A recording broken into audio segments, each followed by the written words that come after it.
Having lots of conversations since SCOTUS made that decision. And obviously over the last couple of years, we've been having plenty of discussions with our teams, with the Players Association regarding this issue. This opens up a huge opportunity. Obviously, we would support a federally regulated framework on sports betting.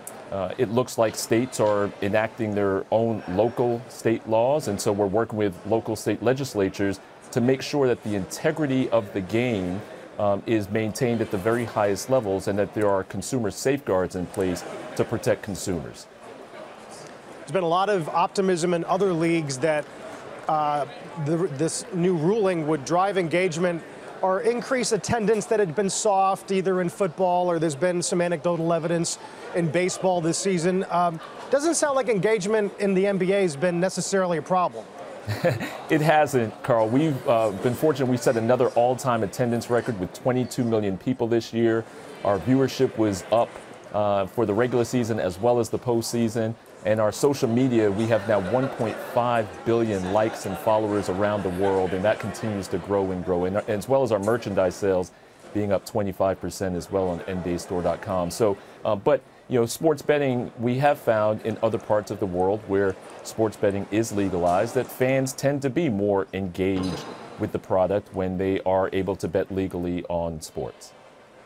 Mark, we've had a number of owners on our air, Mark Cuban, Wes Edens, to name a few, who have said that they expect valuations for their teams to rise exponentially because of the legalization of sports betting. Is that your anticipation?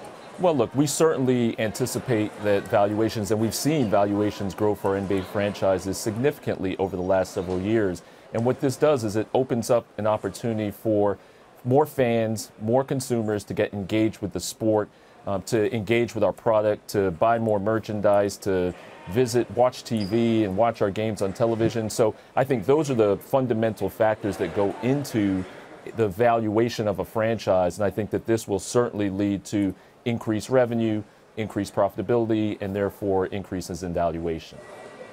Mark, is there a model that you look to maybe outside of the U.S. for a way that this has worked that you think the NBA should emulate, and perhaps one where you think, that's a model where maybe we don't want to do that when it comes to how we integrate wagering?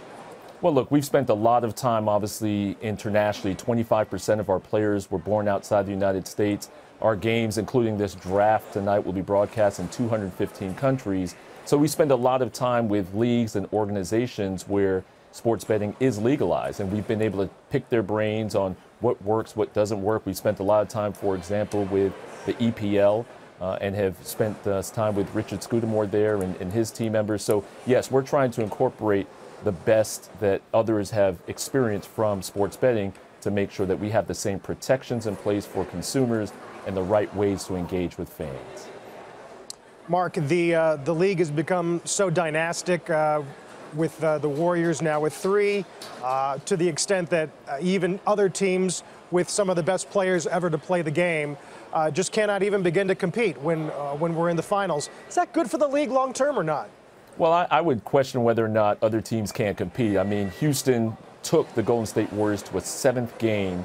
And if it were not maybe for some injuries and a whole bunch of missed shots that game, who knows? And this was the first time in 30 years that almost 40 years that you've actually had the 2 conference finalists go to 7 games and have to win on the road. And I think that fans in Boston thought that they had a really good chance of getting to the finals this year. And I know that the Houston fans and the Houston organization thought that they had a chance to knock off Golden State. But what I would say is we have to celebrate greatness. What we're seeing today is LeBron James, 8 straight NBA finals. He's played with 58 different players over that time.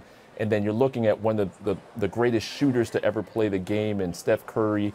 You're looking at great all-stars like Klay Thompson and Kevin Durant. So those teams are managed well, they're operated well, and I think that's why you're seeing so much success on the court from those teams. Hey there, thanks for checking out CNBC on YouTube. Be sure to subscribe to stay up to date on all of the day's biggest stories. You can also click on any of the videos around me to watch the latest from CNBC. Thanks for watching.